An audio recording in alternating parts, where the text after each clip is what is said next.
Good day, ladies and gentlemen. A few days ago, we started advertising eye lenses of different kind, ultraviolet filters, short-sightedness or long-sightedness corrective lenses, astigmatism, and what you have. However, some people advised us to be giving brief lectures, or rather information, about what glasses are and what they can do, their types, and so on. So that is a very good advice we have taken, and this is the first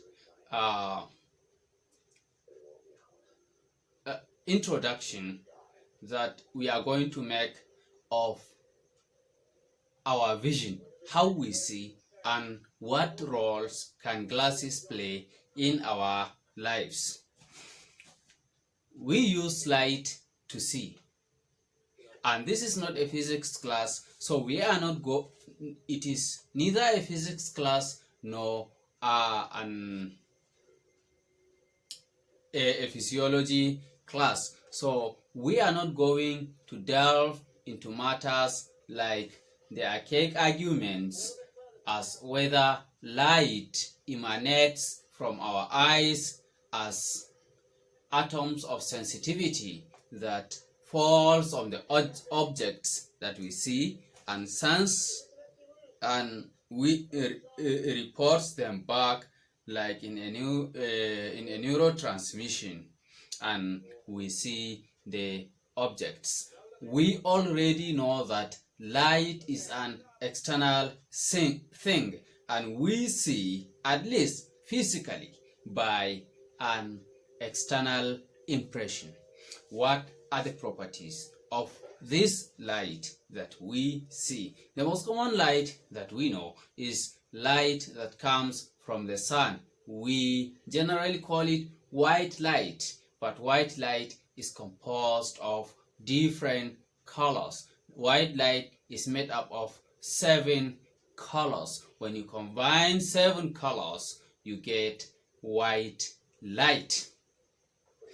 And any of these 7 colors, 2 or more of them, if you combine, would give you another different color.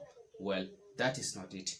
Light we see things so fast because light travels very, very fast in empty space. The speed of light in empty space is approximately 3.0 times 10 raised to the power of 8 meters per second.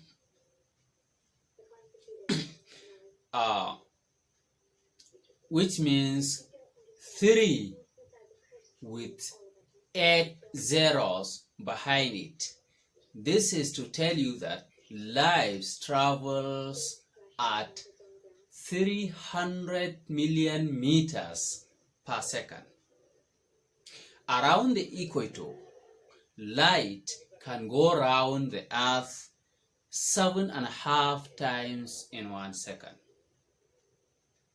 But this speed is approximately the speed of light in empty space, that is, in a vacuum.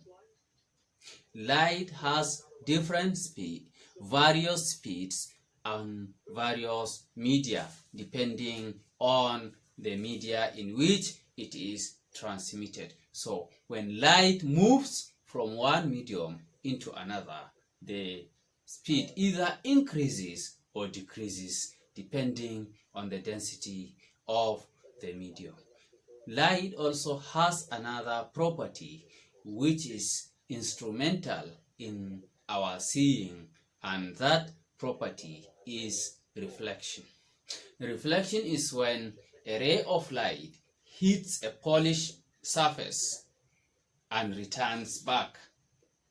When light hits a polished surface, it gets kicked back at a certain angle, and when it gets kicked back, it enters our eyes and we see that polished surface. But when a surface is transparent, light passes through it. So the more polished a surface is, the more perfectly it reflects light, and the rougher a surface is, the more it absorbs and not reflects light. Okay, and this is an example. When a surface is polished, it forms a mirror. If this is a mirror, this straight line, if it is a plane mirror, if something is like this and polished, we call it a plane mirror.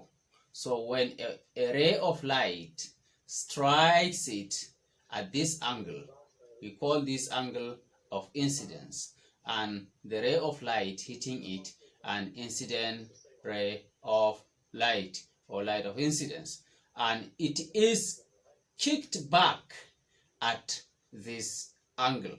So the person here can see the object from which the light comes from this corner in the mirror.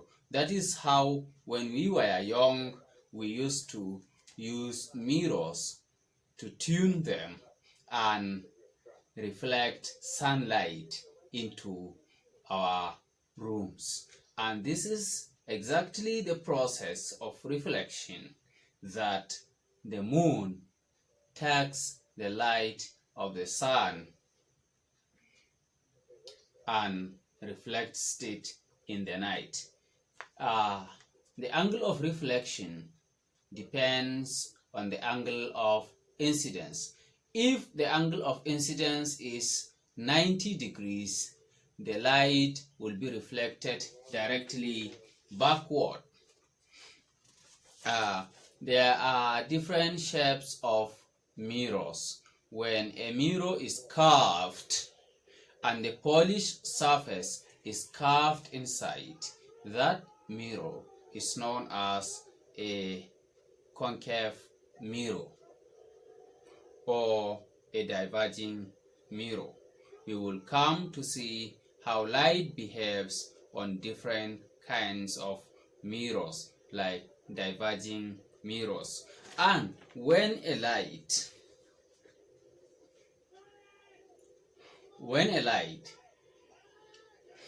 is okay, this may be a converging mirror. When a light falls on a mirror whose polished surface is curved outside, that mirror is known as a convex mirror, and the reflected light would diverge. This is the difference between lens and light. But the properties of lenses, which we use in making glasses, are quite different. They depend on the earlier stated change of speed of light when it transcends, when it moves from one medium to another. For example, if this is a block of glass,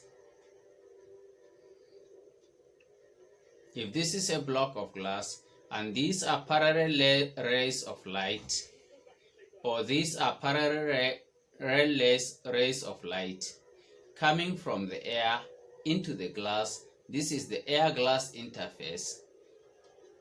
The speed of light in the glass will be less than the speed of light in air, and the light will bend.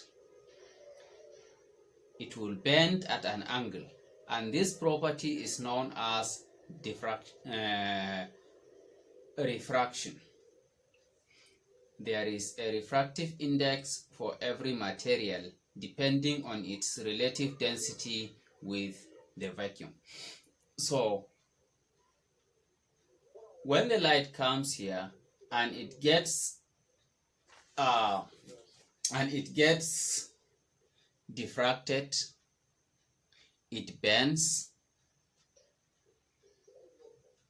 When it bends, coming out, it still takes an angle of emergence that is the same as angle of incidence, but the bending makes you see the object at the other side lower or higher than it actually is.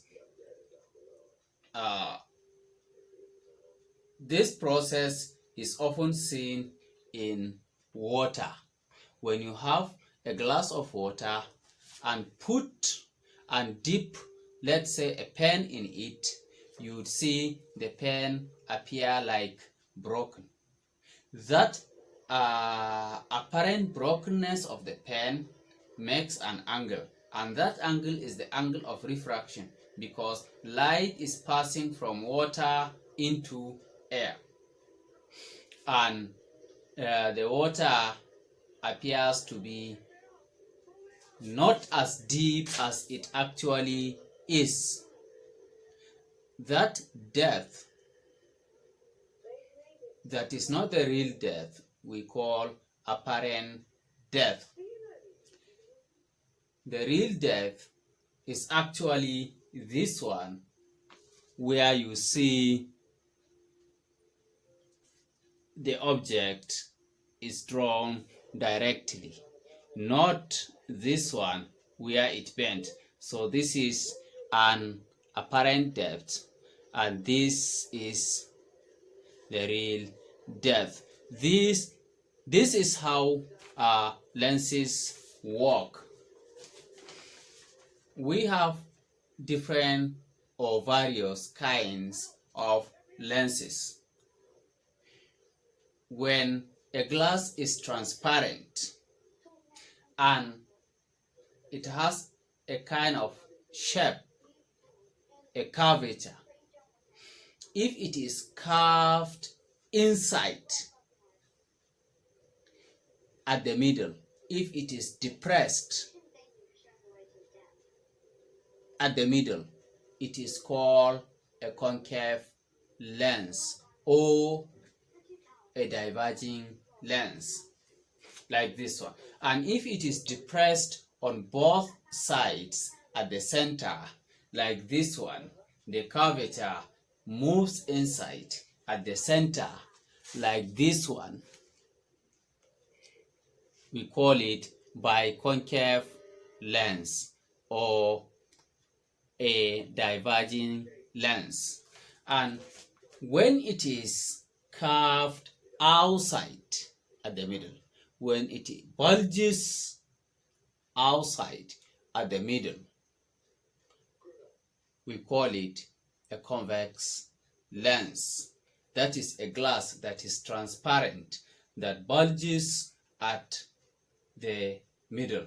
We call it a convex lens. And when it bulges on both sides, we call it a biconvex or converging lens. We shall come to see that even our eyes have a biconvex lens. Our eyes have a biconvex lens that refracts light and focuses it on retina, which is a network of nerves that transmits the signals into our brain, which interprets it into an image that we see. So it is based on these principles that we design glasses, whether corrective or medical glasses as people used to say, for those who are short-sighted, for those who are long-sighted, those with astigmatism, those with old age whose muscles that adjust the light that falls on the retina gets tired and stuff like that. We also design glasses that filter out dangerous rays from the sun and adapt to the object that you see, so that only harmless radiation reaches your eye. Thank you very much for watching, and patronize our glasses, please. Thank you.